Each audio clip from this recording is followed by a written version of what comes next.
Hello, and welcome to another episode of In Just 1 Minute or So. Today, we're going to talk about leadership and don't blame the lettuce.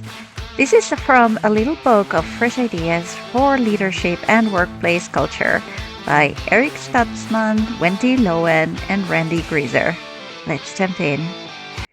So, I recently had an unsettling experience when I went to pick up some dry cleaning. The employee behind the counter couldn't find my garments. And instead of apologizing or saying that she would look into solving the issue, she muttered under her breath, "I hate working here." She continued saying, "I don't know what they were thinking. And why don't they keep things or pens around here?" After finding a pen, the conversation ended with me suggesting that she wrote down my name and number and have a manager call me the next day once my dry cleaning was in. Curiously, I didn't feel angry as I walked away. Instead, I felt sad. Sad for the missed opportunities that this person was helping me and for the company that she represented.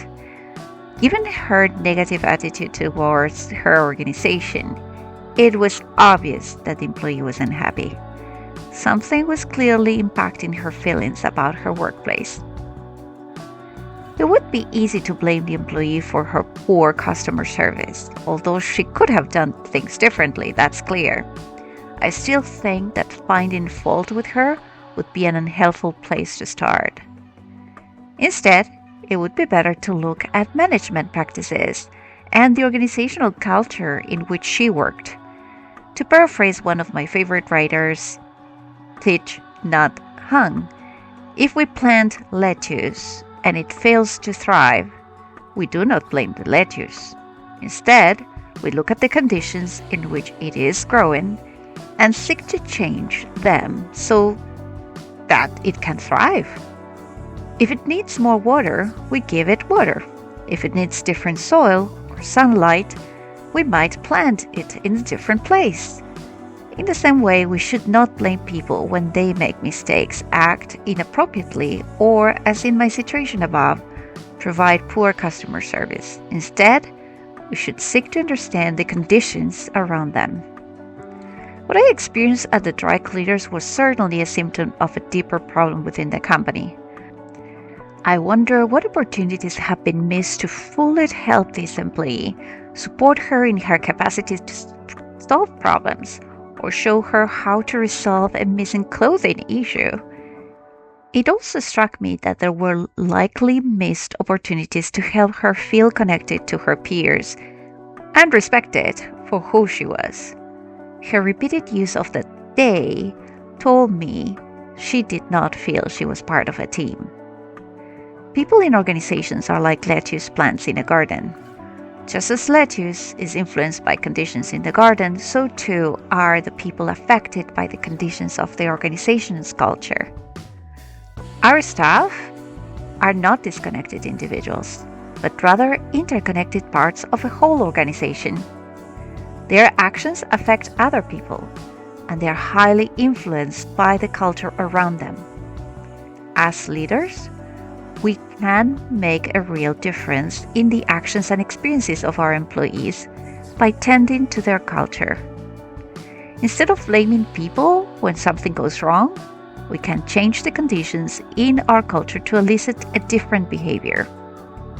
Throughout the years, I have frequently seen leaders blame their employees for a range of things. When something is broken on their job site, the manager might say it's broken because the crew doesn't care or take pride in their work. When someone comes in late, a manager might say that employee is lazy. When someone is involved in a conflict, a manager might say that employee is toxic. While it is true that some employees may not show they care or act in lazy or combative ways, it's always more useful for the manager to look at the conditions that led to the employee's actions. When tools are broken at the job site and the manager diagnoses the issue as a care or pride thing, they should then ask themselves, what conditions have I helped to create at the job through my words or actions that make it difficult for people to care?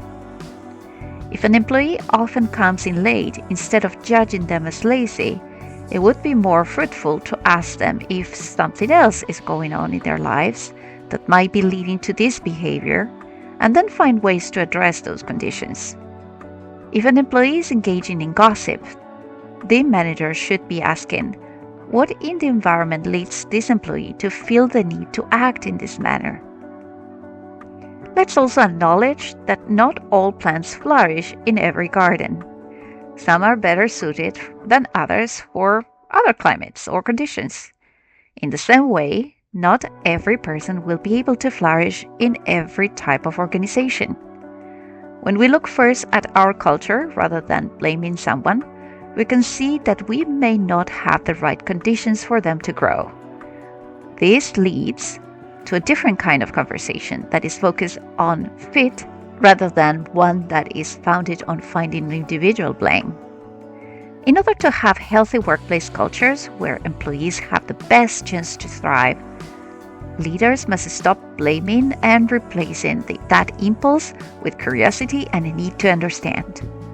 When examined through the lens of context, almost any behavior will be much more understandable. So a leader's task is all about preparing, nurturing, weeding, and feeding the soil so that the plants can thrive and do all the things we know beautiful, productive, healthy plants are capable of doing. In order to have a healthy garden, we have to take responsibility for it. The same applies to our workplaces. Here are some reflection questions. The last time someone disappointed you at work, did you focus more on the individual and their behavior or the workplace conditions that led to that behavior? What was the result of that focus? Another question you can ask yourself is, if you were to think about your stuff as plants in a garden, what could you do to tend to the garden to create ideal growing conditions? And that's all for today. Thank you for joining us and see you in the next episode.